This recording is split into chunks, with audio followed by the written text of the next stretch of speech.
to provide the proper service offering and to make the impact I wanted to make. The only way to do it at the time was basically to start something on my own. Welcome to Midland Money Mindset, your weekly dose of inspiration and insights to ensure you enjoy each step of your journey.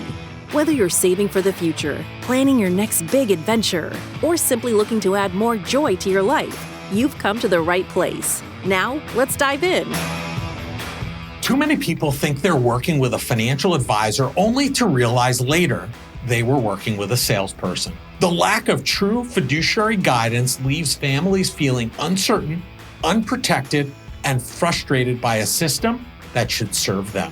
Jason Pereira, award-winning financial planner, fintech innovator, and host of the FinTech Impact podcast, is on a mission to change that. He envisions a future where technology, transparency, and trust redefine what real financial advice looks like, empowering people to make smarter, more confident money decisions. In this episode of the Midland Money Mindset, Jason reveals how the fusion of AI, empathy, and ethical advice can transform the way we build wealth, live with purpose, and find joy in our financial journey. I'm Larry Sprung, your host for the Midland Money Mindset and founder and wealth advisor of Midland Financial. Let's dive into the show.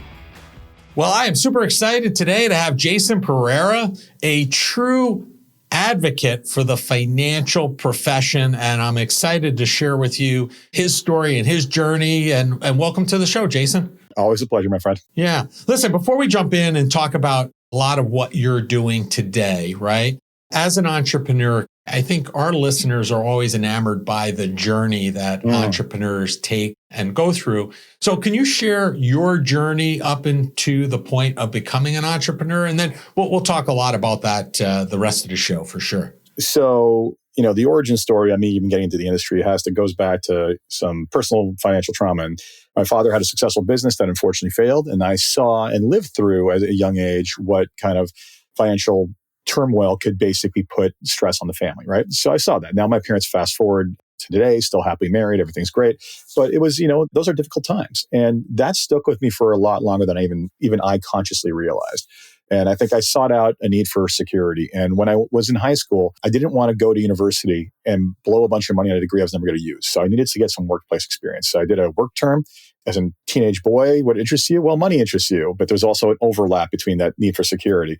So I ended up getting placed with one of the largest broker-dealer or wirehouses in Canada, right downtown Toronto, at the ripe old age of 17. And that went from being a work term to come back in the summer, please, to whenever you have time off, come back, handle projects during school. You did a great job, and the job waiting for me when I got out of school. And it was a great experience. Got to try and learn about all kinds of aspects of this industry, especially in the investment side. Got my first exposure to financial planning, which was where I thought to myself, man, this is a thing we can control and actually can literally show people how their lives can be fixed. And that stuck with me.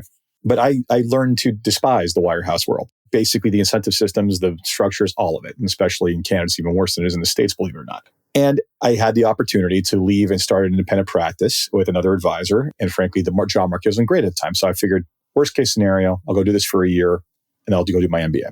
So left, helped start that, realized I didn't know how to run a business, started taking in all kinds of best practices on the industry. And that went for about 5 years before there was kind of a breakdown in that relationship. And basically at that point, I knew what I wanted to do. Me and my business partner today knew what we wanted to do. And we said, we're never going to do it with the guy we're with. So we got to be able to leave and start our own thing. And that's what happened. Nice. So it sounds because your dad was somewhat of an entrepreneur, although it didn't necessarily work out as well for him. It sounds like the entrepreneurial bug was in your DNA, as they say. To be fair, he was an entrepreneur even after the first failure. He continued to basically work for himself. So the funny thing is that I always thought to myself, again, in the mental need for security, that I never want to be an entrepreneur. There's too much risk to this. I need a more stable paycheck. But it just so happens that when I went through this journey, and the other end of it, to provide the proper service offering and to make the impact I wanted to make, the only way to do it at the time was basically to start something on my own. Yeah. And, I'd say if I was that same kid now coming up, I think that there's a number of firms in my geography that basically I think would be good places to do that. Whereas back in the day, it just wasn't an option. Interesting. And listen, I think there's risks to both sides, right? Being an entrepreneur has its risks, being an employee has its risks. So Absolutely. I share I'm unemployable, but whatever. So listen, one of the things you mentioned was, having this challenge of finding an alignment with a broker dealer, not really aligning with kind of their method and methodologies. And why do you think it's so important for people to seek out advice from a fiduciary advisor? I think that's something that we've heard a lot about recently in recent years, and is picking up a lot of steam. Let's go to the general premise of what the consumer's expectation should be or probably is, right? And I always say, if you were to poll a bunch of people off the street and say, what do you think? You have a financial advisor. Do you think they have a legal obligation to act in your best interest at all times? My guess is the vast majority of them are going to say yes, or I sure as heck hope so, right? One would think that when you go meet with a professional, that professional is supposed to do the best thing by you. You go to a lawyer, they have to do the best thing by you. You go to an accountant, they should absolutely be doing the best thing by you. You go to a doctor, they're of course obligated to do the best thing by you. They're not obligated to be conflicted. They're not put in a situation where the actual rails that are laid down in front of them to operate on are actually highly conflicted, right? Let's look at what the job actually is, or should, or as we like to say it is, and not everybody follows, is that effectively this is a powerful transformational job that basically sits across from other human beings and says, how do I better your life today? How do I make your life better? And the industry markets this benefit to everybody, right? Now, everybody who gets a client coming to them who has heard this message expects that kind of experience, expects to get advice, expects to get their life better. And if you're legitimately conflicted and not basically doing that, you're taking advantage and again, abusing that trust. And that is not right. Now let's talk about the moral obligation. We're literally talking about people's lives, right? Unfortunately, this industry becomes obsessed with Oakley and Christensen to some degree, the 3/4 inch drill bits, the products, the stuff we're selling, the stuff we get compensated on, right? Like, hey, I sell X, I get Y, great. That's how we get compensated. And the industry gets obsessed with A, its own incentives, but B, then the product. When in actuality, everyone's coming to us asking for 3/4 inch holes, not drill bits. They basically are coming to us saying, get my kid through school. Let me stop working. I need to pay off my mortgage. I want to be secure. Whatever else it is. They're all coming to us saying that, or a very specific question, like I got this one tax decision I got to make now. So in actuality, at the end of the day, bottom line is, to me, I don't know. If you're a consumer, first off, you probably believe it, but you should be seeking it out. Why? Because you want someone who basically, especially in a highly conflicted world, there's no lack of conflict in our industry, even if you are a fiduciary. But you want someone who's going to be held to a standard that says they have to act in your best interest, because now there's a disincentive for not doing that. Forget the moral aspects. There's a disincentive. And I'll tell you right now, if this word didn't mean anything, if basically people say, well, it doesn't matter, the people say it doesn't matter, whatever else, if it doesn't matter, then industry people wouldn't fight the need to impose it. Yeah. Well, actually, that brings up a great point, because, I wanted to talk about that next, because I agree wholeheartedly with everything you say about being a fiduciary, acting and following through and everything. So the thing that surprises me is that there are still some organizations out there, as you just mentioned, that are fighting this standard, this fiduciary standard, because I feel if it wasn't for some of these organizations or these organizations in general, we probably already have this fiduciary standard in place. So what do you wish the public knew about this part of the argument, if you will, that there are actually organizations putting up a fight against this? Those organizations are also very good at double talk, right? Like I've got them in my country just like you do. I mean, they will say all these wonderful things that they stand for and the best of advice and all this other stuff. But then, oh, you're trying to pass a law that raises the bar, especially on fiduciary standard. Burn the witch, like just get it killed, right? They will do everything. I've been fighting one organization in this country for years on that front. And the reality is that it's double talk that reveals their actual incentive structure and their actual intent. They'll make arguments like it won't have an impact or it doesn't change anything. It's not going to get the bad guys out of the industry, all this other stuff. And I'm saying, my response is, so A, you're against accountability. And B, if it doesn't change anything, then what's your problem? Why are you trying to stop it? Right? The sheer effort made to stop it tells you there's a reason. Right. And again, to me, it's like, oh, fiduciaries, that's like arguing against puppies, rainbows, and unicorns. What's your problem with puppies, unicorns, and rainbows? Right. Like you're literally saying this person is legally obligated to act in the best interest of the person that they're dealing with. Where is the fundamental flaw with that? And what I wish consumers knew, I want to see one policy passed. Forget about enforcing fiduciaries on everybody because they're going to fight that. Here's what I'd love to see. I would love to see a 12-point font, single page disclosure that says quite simply, the person you are dealing with is not a fiduciary. Therefore, they are not obligated or liable to act in your best interest at all times. sign here, Mr. Client, before you do anything. Right. You know what? Let's pull back the curtain, the guys. If you think it's not going to solve anything, it's not a big deal, get them to sign a document that says they accept the fact that you're conflicted. Yeah, that would be excellent. I mean, listen, when it all comes down to it, it's most likely financially motivated, right? Because there's a lot of money being made on the non-fiduciary side. And, those organizations don't want to lose that. But incentives drive actions. Yeah, I think we have to move in that direction. So let's take a shift for a second here. You're someone who really tries to help educate advisors. You try to help educate the public, really everybody and anybody around our great profession. So what do you think right now, as it stands today, is the biggest misconception about financial planning? With consumers, beyond a doubt, is that it's too narrow framed around investing, right? Too often, and our industry, our profession is a new profession, right? It's a young one. And not enough people truly understand that financial planning is really not about, the investing is a mechanism to an end. That's the reality. Mm-hmm. But it's the thing that catches their attention. It's the things they need to know. Mm-hmm. And too often, especially when you unfortunately fall into the trap or the pit holes that are DIY forms and whatever, these DIY forms that are telling you never to hire an advisor is almost always framed around two things. A, they see the world as almost only solely investing. And then the second piece is always based on a pricing issue, right? Like, oh, it costs too much, whatever else it is. And then, we get into arguments in our own industry about pricing models and whatever. You know what I hate about that? Optionality is good. Right. Having different pricing models and methodologies for how we get paid and not getting too caught up in who's purer than the other person. The reality is that there's a type of client that cannot be served on the traditional AUM model profitably.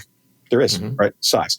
There are clients who basically need more than a one-off financial plan and need an ongoing engagement. There are clients who want to delegate that authority, right? At the end of the day, what we should all be advocating for and fixing in this industry is not beating each other up over fees and whatnot, because don't get me wrong, fees matter. What matters is value in exchange for the cost, right? It mm-hmm. should be, hey, yes, you're going to pay an industry standard. Here's what you get in return, as opposed to just basically like, oh, I'm going to charge less than that guy, right? I want to move us away. I would love the conversation to stop simply being about fees, because advisors will basically identify them as like, I'm an AUM advisor, I'm a fee only advisor. When's the last time you met a lawyer that says, I'm a contingency lawyer? Right. They don't do that. I am a lawyer that handles this. I am a financial planner that delivers this value, and here is how I charge for it. That's the way it should be framed. Yeah, and I think that value proposition is so important, because there are plenty of folks out there who charge top dollar fees, and that's fine. Yeah. But all they do is investment management. And that might be quite expensive for those services versus. Mm-hmm. So I think there has to be a delineation there in terms of, like you said, you have to be able to verbalize, this is how I get compensated, this is how much, and this is what the delivery for those services are, and then compare it there. There's a reason why, I'm in New York, as you know, there's a reason why there's like a pizza place on every corner, right? Because optionality is good, right? Yep. Those who have a great product and a lot of people will survive, and those who maybe won't be around as long. So you want the $1 pizza because you want a quick bite? Fine, but don't expect the $1 slice to be as good as the $5 slice. Right. And if it's not, they're not going to be around, right? Well, that's right. So the markets will dictate that. So exactly. I think many people talk about financial planning almost as a noun, and it really should be a verb. And, why do you think people should approach financial planning as a verb? You're absolutely right. Planning is a verb. The old, everybody always says it, the financial plan is at a date to date, you hand it to someone. It's basically a map, right? And maps are not accurate, right? They're representations of reality, but the representations that point you in the right direction. That's the takeaway, right? The initial plan is, this is the direction we're going to go. The map says you go this way. Things are going to go well. Let me execute. But then the map needs to be updated to check that trend is moving along. You don't look at a map once and then go on your 10,000 mile journey. You are constantly checking the map, right?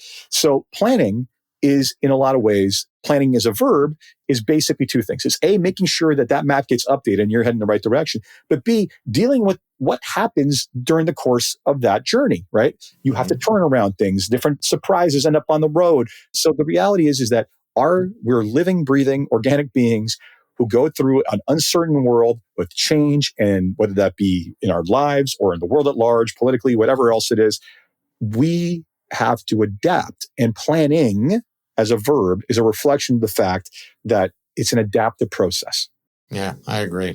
Imagine a relationship where financial conversations don't feel stressful, but actually bring you joy. We've designed a guide to help you have positive, meaningful money conversations with your partner. This isn't just another budgeting tool, it's a roadmap for building trust and connection. So if you're ready to start a joyful money journey with your partner, go to mittlin.us/couplesjoy and download your free guide. Transform your financial future together starting today.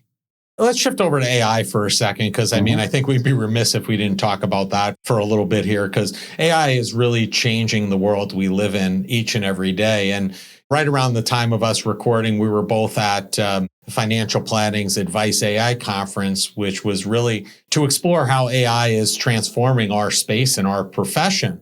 Can you share a sneak peek into how you see AI changing financial planning for people? So AI is the latest big technological innovation, latest revolution, right? So now, what has happened to our industry along that path, right?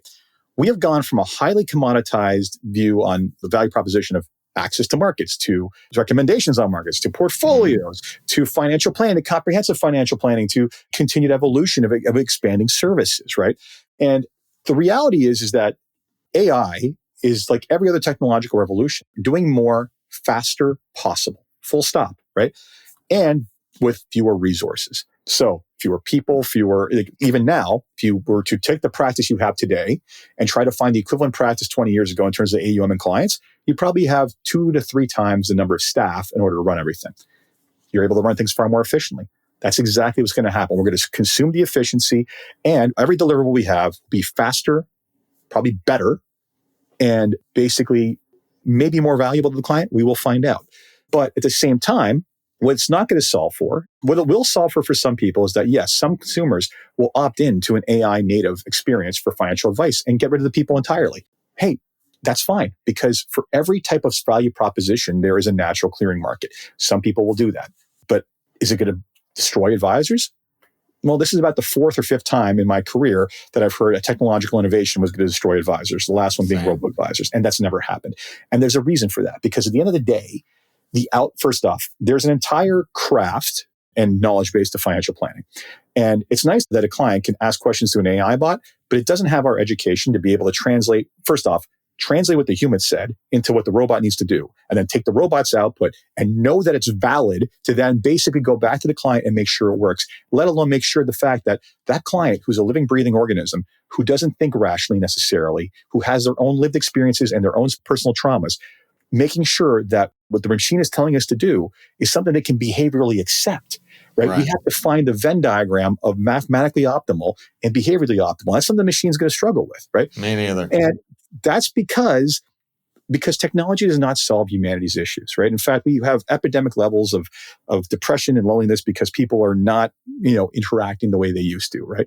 So the reality is that we are agents of change. We are agents of change that are going to be the heavy lifting, the work it takes to be able to tell the client what needs to be done and then do it for them. That is going to get super fast, right? And continue just the trend it's been on, right? The entire, how do I actually be a change agent in the client's life, will continue to be, I think, where the industry leads us to in terms of the skill set we need to actually do that. And that's where I believe that behavioral finance and the actual implementation of it in our industry is going to become more and more important with every passing day. Yeah, I agree with that. And I mean, listen, I think we'd be also remiss if we didn't talk about the benefits, potential benefits of AI, as we've seen some of them already, and they're continuing to evolve each and every day. On the other side of the equation, what do you think are the potential dangers of AI, with regard to the financial planning profession and the end client and consumer? Okay, so we'll avoid the Terminator scenario. Okay, let's just keep it within the realm of investment advice.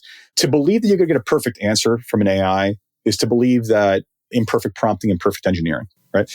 Simply even knowing what to put into that, into an AI to provide the proper context for what needs to be executed is an art in itself. The presumption that the average consumer or anyone is going to basically be able to just prompt it with a couple of natural language questions and be sure they get the right answer on the far end is folly. Right. Even if you ask the right question, sometimes you get the wrong answer. I mean, I saw someone share something the other day. It's like, that data is not real or anything to do with what I gave you. You made it up, didn't you? And they're like, yeah, good catch. You got me. Yeah. And it's like, what? Like, so I like to refer to AI as a really smart yet incredibly lazy intern. Like, that's the reality of it, right? They can get a lot of stuff done, but they have to be told what to do.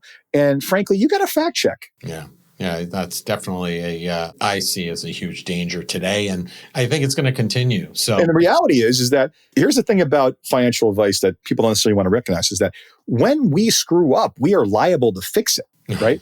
Like every advisor's had a trading error, some track that didn't go through, like something, right? And it's like, mea culpa, make good, go through the process compliantly, make sure the client's made whole, all that other stuff. When things go wrong, we are held to suit. We are held liable, right? When you get the wrong advice from an AI agent, you ain't suing anybody, right? So that's on you, right? So there's an entire mitigation or basically transference of risk, almost insurance aspect to the entire relationship with an advisor.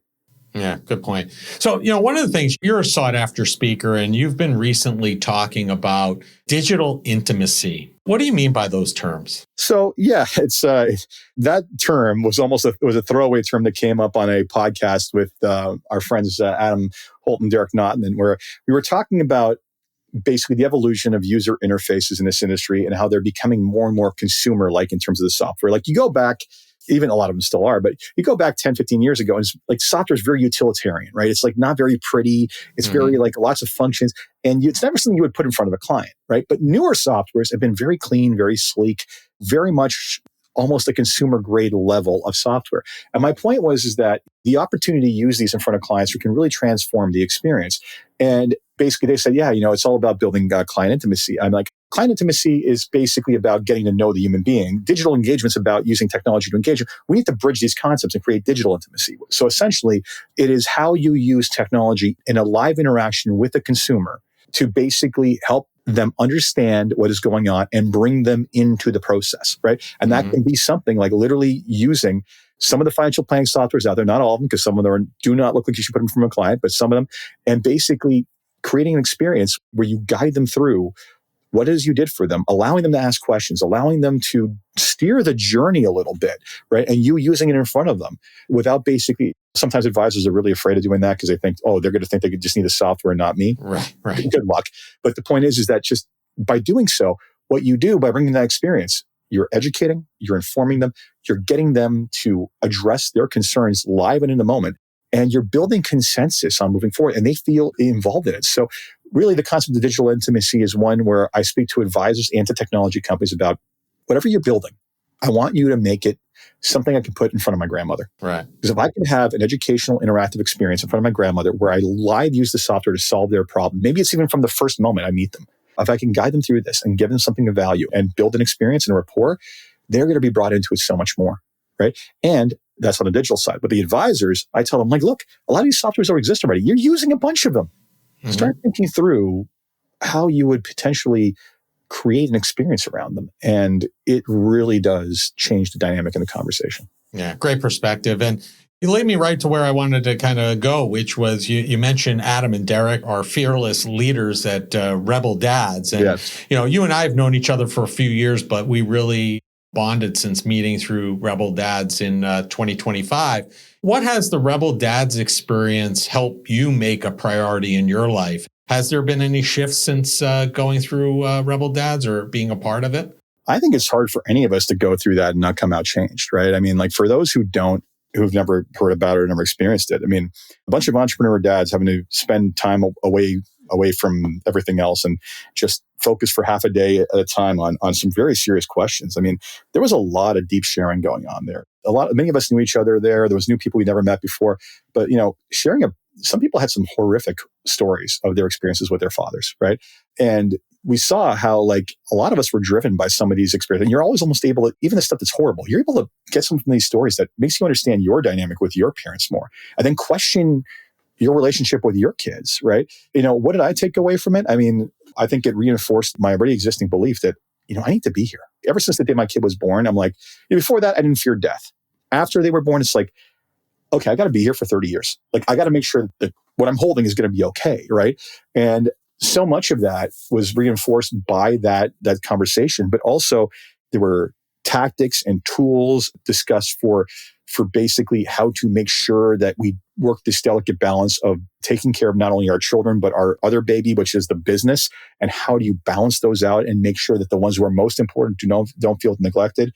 And that, which is always going to be a struggle, but also the moments with them, right? The experiences that some people shared that they shared with their kids. And like, I want to breathe. So I think everybody who came out of it, that was year 2 and I wasn't there for year 1, but people went to year 1 and came out to year 2. Like people were writing books, people were losing weight, people were fixing their businesses, they were reorganizing their lives.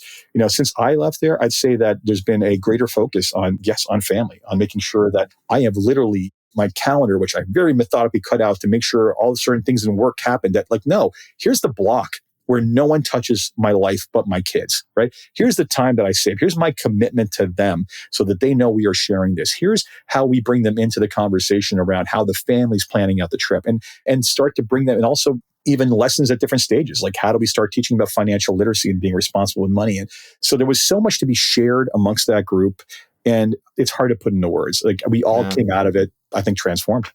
Yeah, well, you did a great job putting it into words anyway, because I thank you for sharing that. So listen, this conversation has brought me a lot of joy, and each of our shows asking our guests the same final question because people are waiting to hear what's most joyful to our guests. So that is, what did you do today that brought you joy and put you in the right mindset for success? Oh, man. So Fridays are an interesting day. We're recording on a Friday, and I do a lot of advisor technology consulting now with different firms who are basically 10 different companies on a regular basis. And Friday is the day that I load them all in. So it's half hour after half hour after half hour. And I have just been, I got to tell you, I love my day job. Fridays are super fun. So Fridays, I get to sit back and I get to help build the future. And what I've been doing all day so far has been basically just helping other entrepreneurs move the needle in their business, helping them build the solutions that are going to help us and so many others on an order of magnitude. So what have I done to basically create joy today is work on creating the future. Yeah. Sounds like you've spread other joy through other entrepreneurs as well, so that you're multiplying your joy, which is great. So it's interesting because, like, I'd say the experience of being an entrepreneur, the experience of knowing so many entrepreneurs, the number of times where I am the one coaching them on taking care of themselves. It's like, oh, I probably have slept not a full night in 2 weeks. I'm like, you need to stop right now. Like literally telling these people they're going to burn out, and looking out for them on a human level as well. It's rewarding because they need to, if they're going to succeed, they need to basically make sure they're taking care of themselves. Yeah, take care of their full selves. Agreed. Yeah. So listen, we're going to have all your information in the show notes, Jason, but if people want to learn more about you, connect with you, what's the easiest and the best place for them to do that? Yeah, easiest place to do that is I have a website where I aggregate all my content. It's jasonpereira.ca. That'll lead you to everything I'm doing. Companies I'm advising, my day job at Woodgate Financial, all my social media platform stuff. So best place to find me. Awesome. Well, listen, it's been a pleasure having you on the show. I thank you for taking time out of your schedule on a Friday to share with us, and enjoy the rest of your day. My pleasure. Always a pleasure, my friend. What an inspiring conversation with Jason Pereira, a true champion for fiduciary integrity and the future of financial advice. His vision for combining AI, empathy, and ethics reminds us that money isn't just about the numbers. It's about trust, purpose, and living joyfully. Thanks, Jason, for showing us what's possible when innovation meets intention. Jason Pereira and all he is up to can be found across most social media platforms. All the contact information needed to find them can be found in the show notes. Thank you for joining us on this episode of Midland Money Mindset. Remember, it's not just about the money, it's finding joy in the journey and embracing the right mindset. If you love the show, be sure to subscribe, rate, and leave a review. Don't forget to follow along for more tips and inspiration. Please visit the social links below to connect with Larry or his guests. Until next time, keep smiling, keep thriving, and remember to think about, what did you do today that brought you joy? The opinions voiced in the Midland Money Mindset Show with Lawrence Sprung are for general information only and are not intended to provide specific advice or recommendations for any individual. Past performance is no guarantee of future results. All indices are unmanaged and may not be invested into directly. Investing involves risk, including possible loss of principal.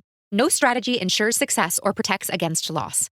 To determine what may be appropriate for you, consult with your attorney, accountant, financial or tax advisor prior to investing. Investment advisory services offered through CWM LLC, an SEC registered investment advisor. Guests on the Midland Money Mindset Show are not affiliated with CWM LLC.